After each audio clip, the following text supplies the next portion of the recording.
Bonjour à tous et à toutes. Alors cette petite vidéo d'introduction pour vous parler de la nouvelle série que je vais vous présenter. Il s'agit d'une série d'interviews auprès de femmes dans l'art.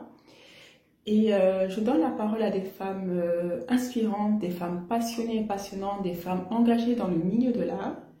Elles vont nous partager leur parcours, leur expérience en tant que femmes dans le milieu de l'art, mais aussi la place qu'elles accordent aux femmes dans leur création.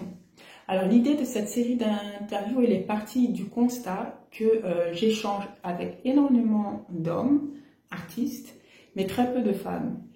Et notamment pendant la dernière série d'interviews que j'ai menée pendant le premier confinement, j'ai interviewé 7 artistes hommes, il n'y avait qu'une seule femme. Donc le constat, il est clair et frappant. Et paradoxalement, les questions de genre, toutes ces problématiques liées aux femmes, c'est vraiment quelque chose qui m'est cher, mais malgré ça, le constat est sans appel. Donc je suis ravie d'avoir pu partager avec ces femmes. J'espère que ces interviews vous plairont. N'hésitez pas à me laisser un commentaire, à me donner votre feedback. Et puis surtout, abonnez-vous à ma chaîne pour recevoir toutes ces interviews dès que je les publierai. Merci beaucoup et puis à très vite.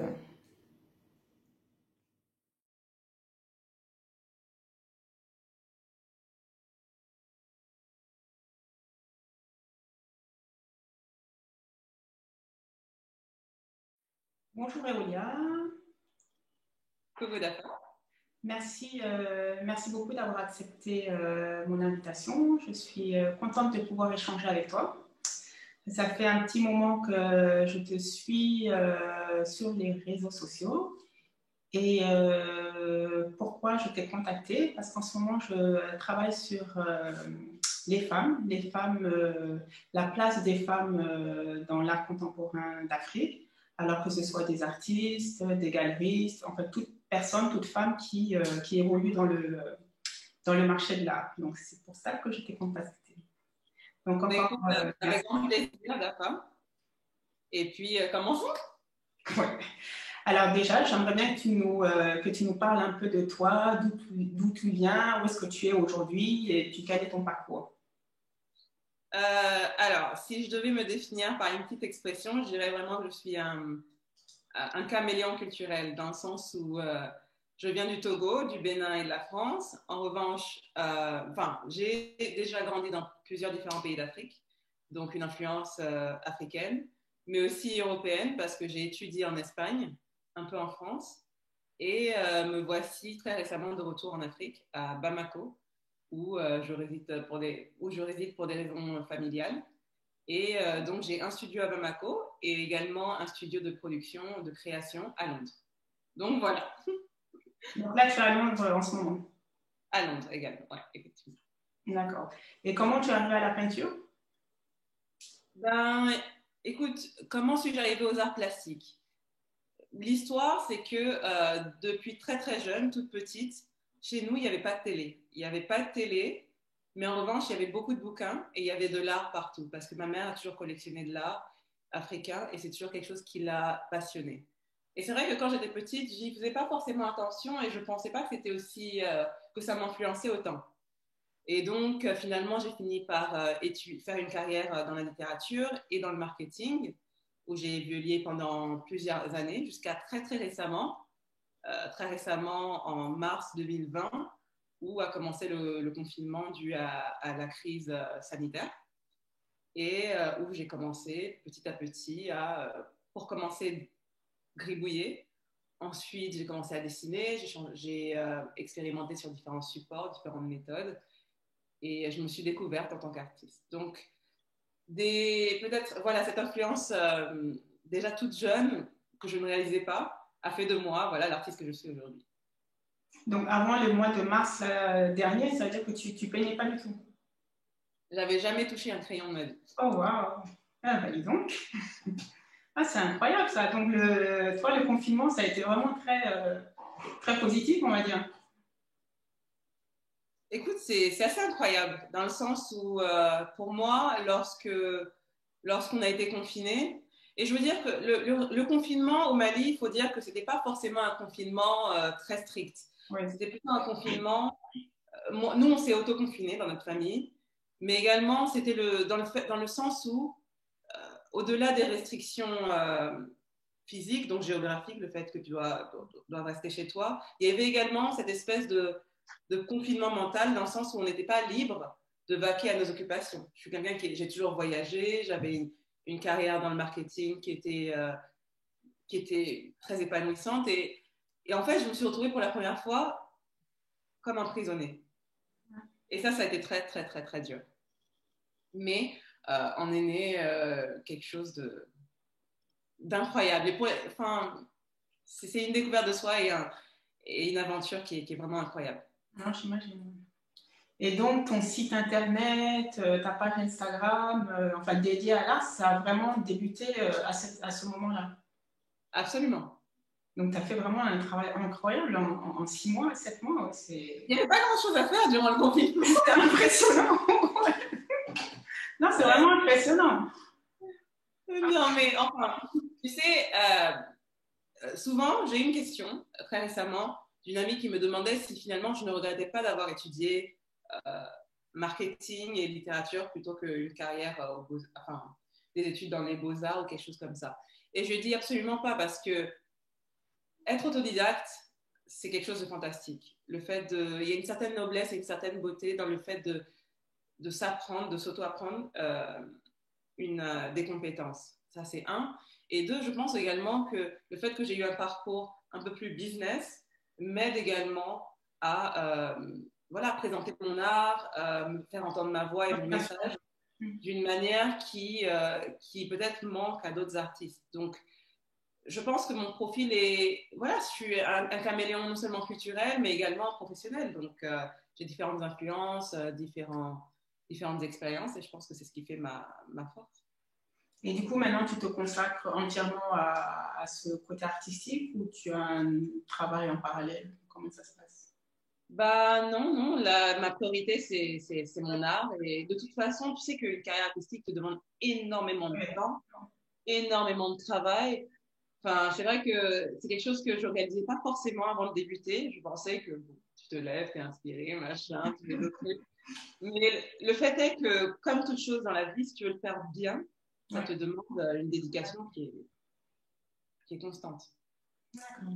Ouais, c'est vraiment bravo en tout cas. Merci.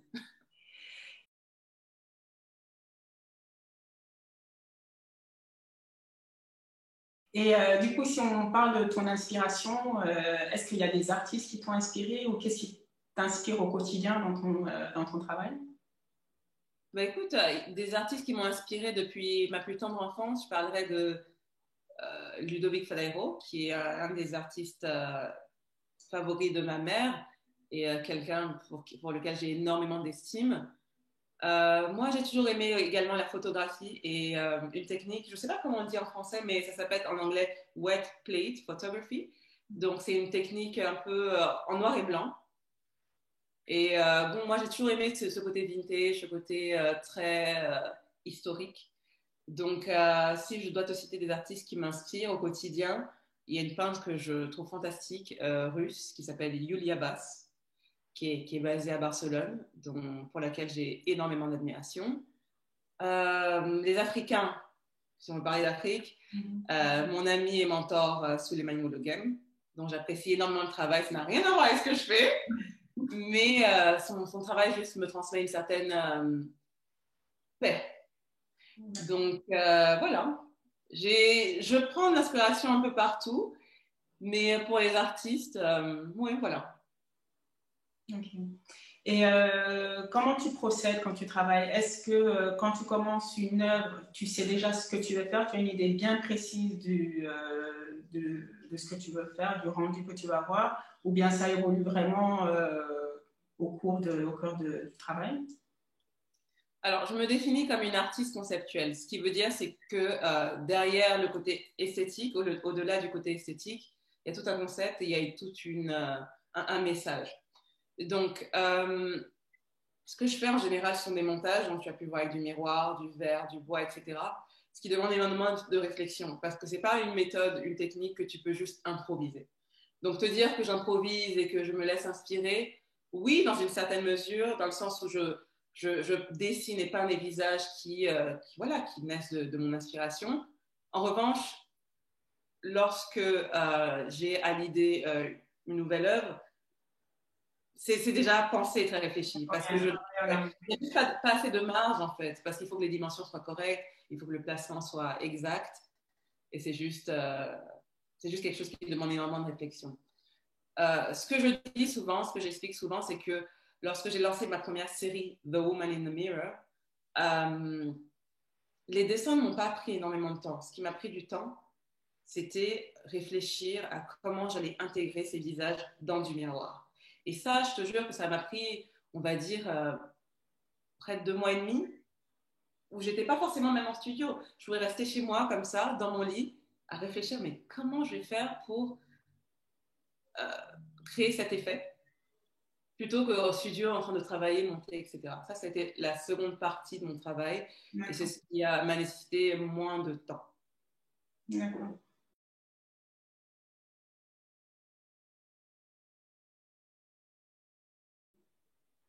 Et maintenant, si on parle de la place des femmes dans l'art africain, dans l'art et dans l'art africain, j'aimerais bien avoir ton avis. Et aussi, j'aimerais bien avoir ton avis ou ta perception, ou comment tu expliques en fait le fait que, voilà, que les femmes sont moins visibles, on va dire. Parce que moi, ça fait à peu près, ça fait 4 ans que je travaille que j'ai fondé Kellen. Et c'est vrai que j'ai approché beaucoup moins de femmes, notamment peintres. Alors, il y a énormément de femmes créatrices de bijoux dans l'artisanat, mais en peinture, elles sont beaucoup moins visibles. Il y en a, mais elles sont beaucoup moins visibles. Donc, je ne sais pas si toi, tu as eu, voilà, quelle est ta perception de ce phénomène? Alors, c'est un problème. C'est un problème. C'est évident que c'est un problème. Est-ce que je peux t'en expliquer la cause? Absolument pas, parce que malheureusement, je n'ai pas assez d'expérience dans le domaine pour t'expliquer le pourquoi du comment. Est-ce qu'elles sont moins visibles parce qu'elles sont moins nombreuses, ou est-ce qu'elles sont moins visibles parce qu'on leur donne moins d'opportunités? Ça, c'est une question qui est importante c'est une question qu'il faut se poser. Ce dont je peux te parler, c'est de mon expérience personnelle et de la manière dont j'ai été reçue dans le monde de l'art et dans le monde de l'art à Bamako et au Mali. Moi, mon expérience a été très positive dans le sens où les gens, donc la communauté artistique, mais également le public, étaient ouverts à mon message, étaient ouverts à ma personne également, parce qu'au-delà de mes œuvres, il y a aussi une personne. Donc, j'ai senti énormément de bienveillance. J'ai été approchée par différentes personnes, donc des journaux, des magazines, etc. Est-ce que ça aurait été différent si j'avais été un homme? Je ne suis pas en mesure de te le dire, en fait. Parce que malheureusement, on ne constate pas les opportunités qu'on manque. Je ne peux pas te le dire. Tout ce que je peux te dire, c'est que moi, j'essaye en fait de ne pas penser à tous les obstacles qui pourraient se présenter, dans le sens où comment je vais survivre dans une industrie. Je ne me pose pas sur une question, comment vais-je survivre dans une industrie où les femmes ne sont pas... Non, je me dis que je travaille le plus dur possible, je continue, je m'efforce, et puis je continue à faire ce que je fais de mieux. Et puis ceux qui veulent écouter mon message et ceux qui sont ouverts à mon message, voilà, le recevront, et puis point barre. C'est tout ce que je me dis, en fait. D'accord. Et les femmes sont très présentes dans ton travail. Alors, pourquoi? Comment? Ma première série, The Woman in the Mirror, c'était une série qui retraçait en fait ma vie, ma découverte en tant que femme et en tant que personne. Donc forcément, c'était des femmes. Si tu regardes chacun des tableaux, aucune ne me ressemblait. C'était pas du tout le message, en fait. Le message, il était émotionnel. Il n'était pas, je voulais pas créer une espèce de ode à moi. Non, c'était pas ça. Donc c'est pour ça qu'il y avait des femmes. Au-delà de ça, je pense que le message a été assez universel, dans le sens où j'ai même des hommes qui m'ont contacté et avec lesquels j'ai conversé, qui m'ont dit qu'ils sont reconnus dans ce message d'amertume, de tristesse, voilà, une espèce de, comment dirais-je, d'amertume, de tristesse. Et on était un peu tous perdus pendant cette période. Et je pense que, hommes comme femmes, on a pu le ressentir. Euh, Tu verras dans mes prochaines séries, dans mes prochaines œuvres, que apparaissent également des visages masculins. Pourquoi? Parce que mon message est universel. Je suis une femme, mais je ne souhaite pas limiter mon message à la gente féminine.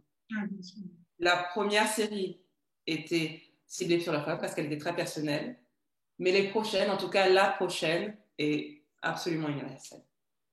D'accord.